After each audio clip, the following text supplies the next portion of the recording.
Bien, ahora vamos a ver cómo determinar un vector a partir de dos puntos. Vamos a decir que el punto A y el punto B son nuestros datos y yo quiero calcular el vector que va de A hacia B. Bien, lo primero que hay que destacar es que si bien nosotros queremos trabajar en tres dimensiones, el análisis lo podemos hacer en dos dimensiones porque va a ser más fácil y las conclusiones van a ser las mismas. ¿Por qué? Porque si nosotros trabajamos con el origen y otros dos puntos, estos tres puntos siempre van a estar en un mismo plano. Entonces, trabajar con un corte del espacio donde están los tres puntos me va a permitir hacer el análisis en una forma más sencilla.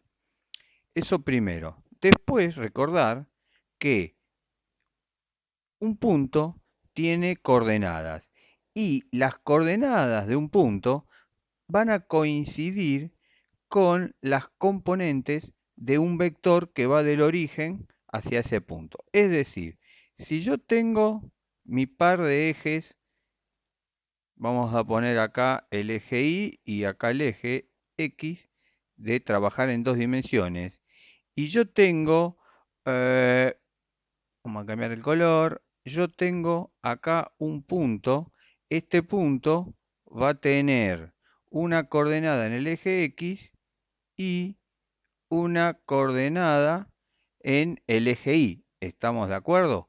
Bien.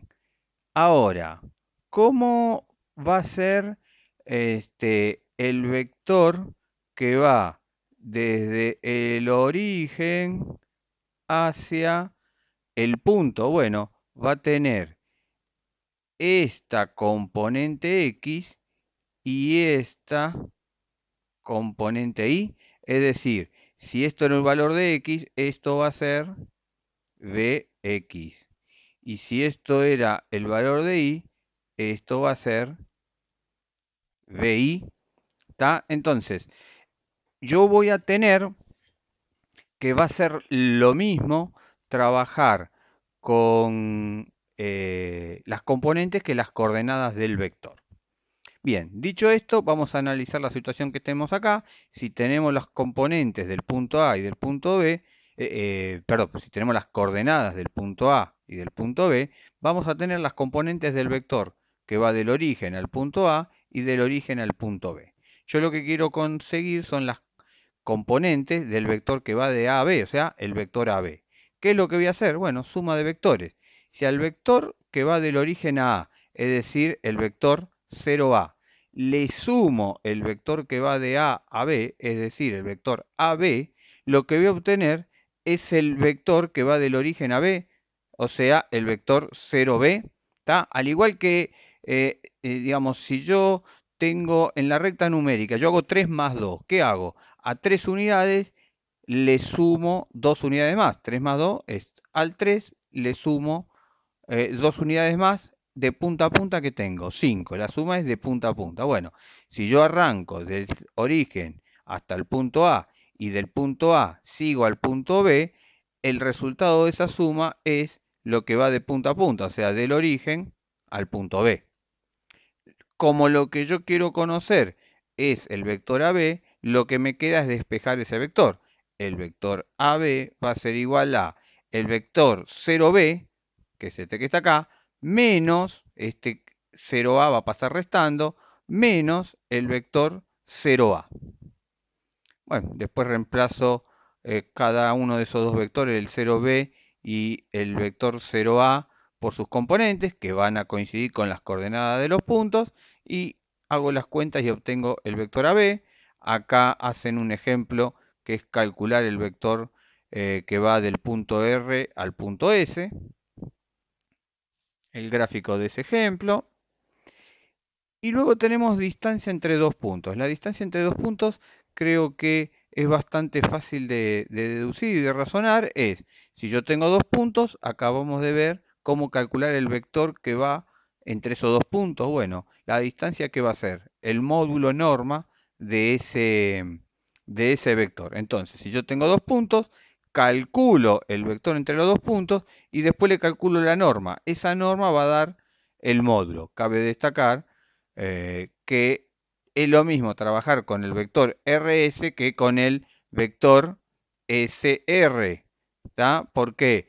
Porque como yo quiero trabajar con el módulo, no me importa si voy de R a S o de S a R. Acá habla de una fórmula, que el que se la quiere saber de memoria no tengo problemas. Yo prefiero usar el razonamiento a la hora de calcular estas cosas, pero cómo lo saben resolver ustedes sería lo de menos mientras lo sepan resolver y lo entiendan, por supuesto. Hay un ejemplito, hay un problema, ahí está resuelto. Bien.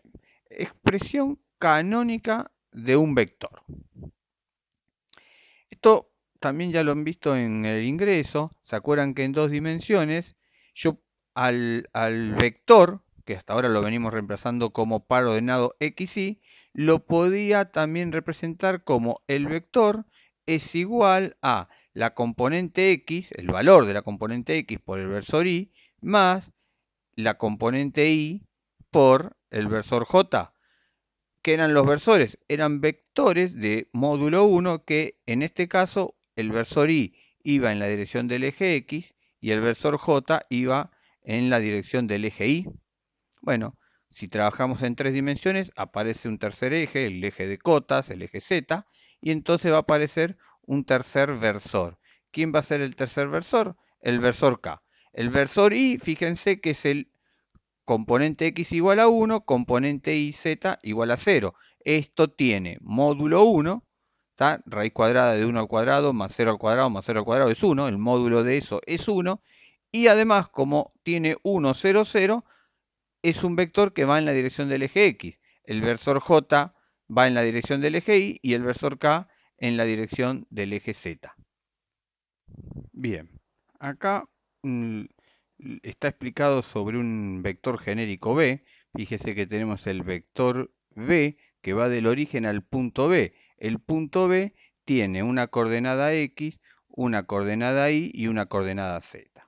Bien, ¿qué es lo que hacemos? Fíjense que lo que tenemos acá es, agarramos el versor Y, ¿tá? El versor y lo multiplicamos por la coordenada X. Esto me va a dar un vector que va del origen hasta ese punto. A este vector le voy a sumar el versor J multiplicado por la componente Y, o sea que va a ser un vector que va acá sumado al primer vector. Y por último, al versor K le multiplico por la coordenada X, o sea que me va a dar un vector hacia arriba así, que me va a generar este vector más este vector más este vector, finalmente me va a generar el vector que va del origen al punto B. ¿Está?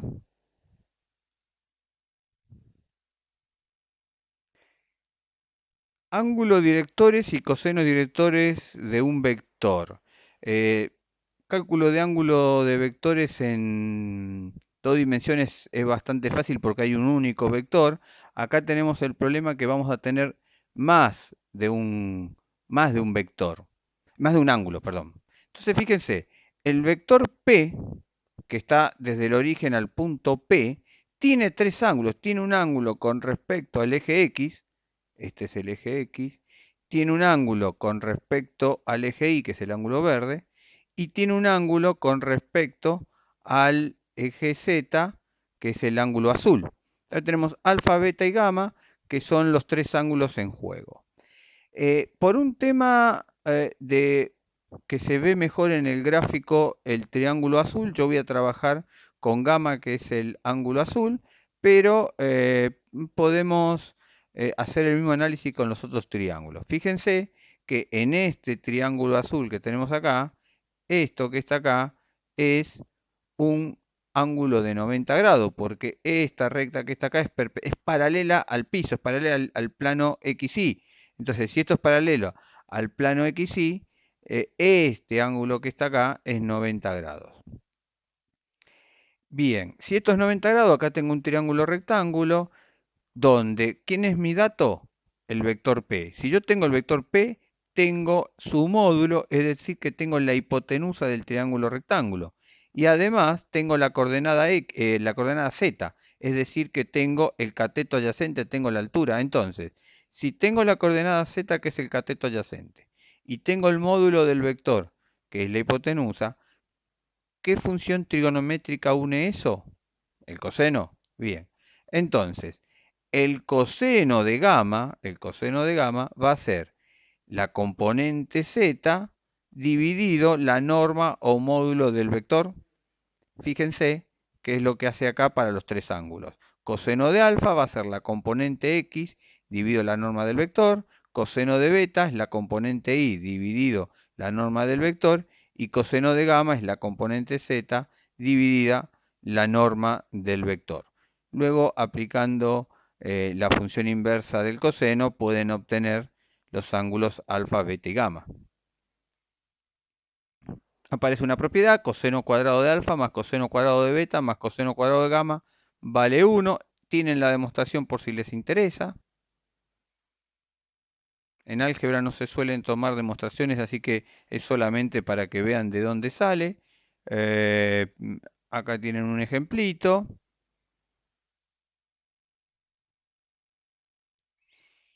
Y llegamos a versor asociado a un vector, que ya lo del versor lo hablamos. El versor sabemos que es un vector de módulo 1. Recién vimos los versores que se usan para eh, indicar la dirección de los ejes X y Z. Pero yo podría tener un versor asociado a cualquier vector. ¿Cómo hacemos eso? Bueno, si al vector lo divido por su módulo, por su norma, me va a quedar un vector que tiene la misma dirección, porque el vector de arriba, ¿tá? El vector es el que me determina la dirección y sentido, dividido en tantas partes como su módulo. Por lo tanto, me va a quedar un vector de módulo 1. A ver, si yo tengo un vector que mide 10 y lo corto en 10, el vector que me queda tiene una distancia de 1. ¿Se entiende? Bien, acá algunas consideraciones con respecto a los ángulos, que es bastante fácil de deducir, de entender. Y venimos al producto escalar en R3, que esto también lo vieron ya en el ingreso, es una definición. Tenemos que el producto escalar entre dos vectores da un escalar, pues se llama producto escalar. Acá capaz que está bueno destacar algo que en el ingreso no se ve y ahora sí lo vamos a ver, es que hay dos productos, dos tipos de productos entre vectores. Primero tenemos el producto de una constante por el vector. ¿Tá? Esto no es producto entre vectores, pero es un tipo de producto hacia los vectores, que es una constante que multiplica un vector, que lo único que hace es cambiarle el módulo y a lo sumo el sentido. Y después tenemos el producto escalar, que es un vector, producto punto, producto escalar, por el otro vector, que es el que vamos a ver ahora, y que vieron en el ingreso, lo único que ahora lo vamos a ver en tres dimensiones. Y existe otro producto que también lo vamos a ver en álgebra, que no lo vieron en el ingreso, que es lo que se llama producto vectorial, que se simboliza con una X en vez de un punto, ¿tá? Entonces, es importante destacar que existe el producto escalar y también existe el producto vectorial. ¿Cuál es la diferencia? El producto escalar, el resultado pertenece a los reales. En cambio, el producto vectorial, como lo vamos a ver dentro de un ratito, pertenece a los reales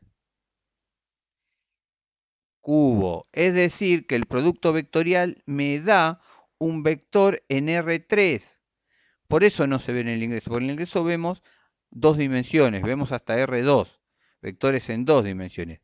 Para poder ver el producto vectorial hay que saber vectores en tres dimensiones. Bueno, la definición es básicamente la misma. El producto escalar entre dos vectores es igual a el módulo o norma del primero por la norma del segundo por el coseno del ángulo comprendido. O sea, este es el vector u y este es el vector b. Acá tenemos θ, que es el ángulo comprendido entre ellos dos, siempre y cuando los dos vectores no sean los vectores nulos. El 0 con la flechita arriba hace referencia al vector nulo, que es el 0, 0, 0, ¿verdad? Componente x igual a 0, componente y igual a 0 y componente z igual a 0. Ahora, si alguno de los vectores es el nulo, ya el producto escalar va a valer 0. Algo que uno puede deducir rápidamente de acá es que también va a valer 0 cuando el coseno valga 0, y eso va a ser cuando estemos a 90 grados. Una propiedad del producto escalar o una consecuencia es que cuando los vectores son perpendiculares, ortogonales, el producto escalar da 0. Bien. Un ejemplito que está por acá, sigue. Y había, no sé si se acuerdan, otra fórmula para el producto vectorial, perdón, para el producto escalar, que es que el producto escalar es igual a la componente x de un vector por la componente x del segundo, más la componente y por la componente y, y ahora que estamos en R3, más la componente z por la componente z del segundo vector. Acá aparecen las propiedades del producto escalar, es conmutativo. Esto es importante, vamos a destacar que el producto escalar es conmutativo, pero el producto vectorial no lo es. Es distributivo con respecto a la suma. El producto con un escalar también es asociativo, lo puedo multiplicar, o sea, la constante puede multiplicar al primero o al segundo vector, no hay problema. Esta es interesante. El producto del vector v, producto escalar por el vector b, no es el vector b al cuadrado. Esto que está acá, ¿a qué sería igual? Módulo del primero, que es el vector b, módulo del segundo, que también es el vector b, por lo tanto tendríamos un módulo o norma del vector b al cuadrado por el coseno del ángulo comprendido. Y como es el mismo vector, el coseno va a ser el coseno de 0. El ángulo entre ellos es 0 y el coseno de 0 vale 1. Es decir, que el producto escalar entre dos vectores es igual a la norma del vector al cuadrado. Ángulo entre vectores es despejar de la forma. El producto escalar, ¿a qué dijimos? Lo tenemos acá. El producto escalar, ¿a qué era igual?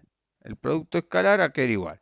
El producto escalar era igual a módulo módulo por el coseno del ángulo. Si yo quiero conocer el ángulo, estos dos módulos dividiendo me queda el producto escalar, que es un escalar, que es un número, dividido el módulo del primero por el módulo del segundo, que son también dos números, me va a dar el coseno del ángulo. Arco coseno de eso me da el ángulo en sí. Es importante destacar que el ángulo entre dos vectores no supera los 180 grados, porque una vez que supero, o sea, yo tengo un vector, ¿tá? Entonces el ángulo con este vector, el ángulo con este vector, siempre es menor a 180. A lo sumo tendré un vector acá que está a 180 grados. Cuando me paso de los 180 grados por el lado de arriba, por el lado de abajo tengo un ángulo menor a 180. El ángulo es una forma de medir una distancia, es una distancia angular, por lo tanto uno siempre utiliza el camino más corto. Si yo quiero medir el ángulo entre estos dos vectores, no lo voy a medir por arriba, lo voy a medir por abajo. Condición de perpendicularidad es lo que mencionamos antes. Cuando los dos vectores no son nulos, el producto escalar igual a 0 significa que el ángulo es 90 grados, y en la dirección opuesta lo mismo. Esto es un sí solo sí.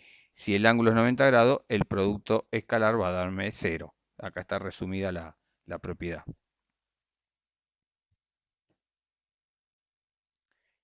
Bien, ahora lo que tenemos es proyección de un vector en la dirección de otro. Eh, Es lo mismo que vieron en el ingreso, no importa si estamos en dos dimensiones o en tres dimensiones, como dije antes, si tenemos dos vectores, siempre, recuerden que son vectores libres, o sea, yo dos vectores que tengo en el espacio, matemáticamente son vectores libres, que quiere decir que los puedo desplazar en forma paralela a cualquier lugar del espacio. Por lo tanto, dos vectores siempre los voy a poder eh, dejar sobre un mismo plano. Una vez que tengo esos dos vectores que están sobre el mismo plano, puedo calcular la proyección de uno sobre otro, que la proyección no es nada más ni nada menos que la sombra. Supongamos que tenemos este vector y tenemos un vector acá. La sombra es la sombra, lo que se llama la sombra perpendicular, en forma en dirección, perpendicular uno al otro. Si yo quiero la proyección de este vector sobre el vector de abajo, lo que voy a trazar son sus límites perpendicular, en forma perpendicular. Acá es 90 grados, acá es 90 grados. Y el vector que yo voy a obtener como resultado de esto, vamos a cambiar el color, va a ser este vector, ¿verdad? El vector que va acá, este vector, va a ser el vector proyección del que está arriba sobre el que está abajo. Algo que a veces se confunden es, acá está la deducción de la fórmula con respecto a la fórmula final. A ver, esta fórmula que estamos ahí, me gusta destacar un par de cositas.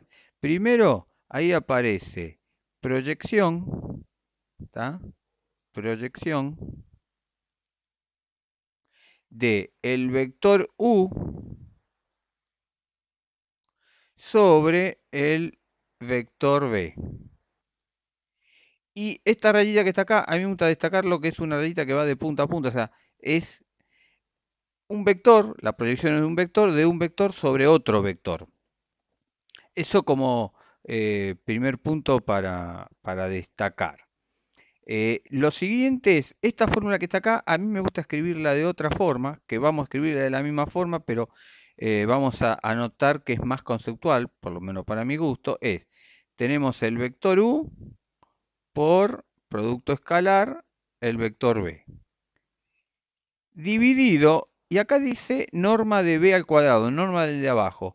Yo, en vez de poner norma de b al cuadrado, voy a poner solamente norma de b. ¿Está? ¿Por qué? La otra norma la voy a sacar de esa división y voy a decir que todo esto multiplica al vector b dividido la norma del vector b.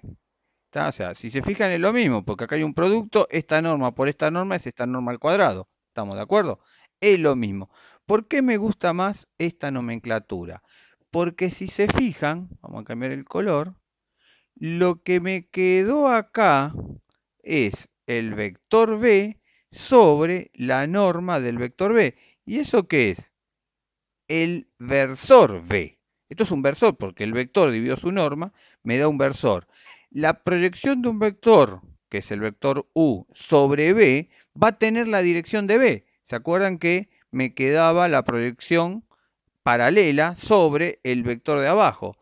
Por lo tanto, esto que está acá, que es un escalar, u por b sobre la norma de b, el producto escalar es un escalar, la norma es un escalar, todo esto es un escalar, multiplica a un versor que va a tener este versor misma dirección y sentido que el vector b original, pero de módulo 1. Por supuesto que también se puede proyectar el vector b sobre el vector u, ¿tá? O sea, las proyecciones se pueden hacer en las dos direcciones, u sobre b y b sobre u. Eh, bien. Y acá hace el cálculo de la norma del vector, que si se fijan, la norma de este vector coincide con lo que me quedó acá adelante, solo que acá aparece módulo. Y acá no aparece módulo del producto escalar. Entonces, el módulo de esto que está acá, que era un escalar, me va a dar la norma del vector proyección. Un ejemplo.